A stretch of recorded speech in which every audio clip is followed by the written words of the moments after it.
கர்த்தாவே, யாரும் உடைய கூடாரத்தில் தங்குவான், யாரும் உடைய பரிசுத்த பர்வதத்தில் வாசம் பண்ணுவான்.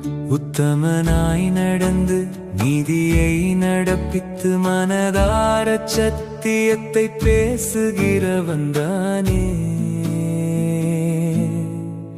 அவன் தன் நாவினால் புறங்கூறாமலும் தன் தோழனுக்கு தீங்கு செய்யாமலும் தன் அயலான் மேல் சொல்லப்படும் நிந்தையான பேச்சை எடுக்காமலும் இருக்கிறான்.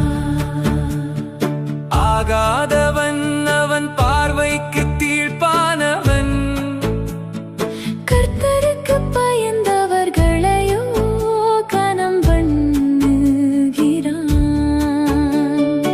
ஆணையிட்டதில் தனக்கு நஷ்டம் வந்தாலும் தவறாதிருக்கிறான். தன் பணத்தை வட்டிக்கு கொடாமலும் குற்றமில்லாதவனுக்கு விரோதமாய் பரிதானம் வாங்காமலும் இருக்கிறான்.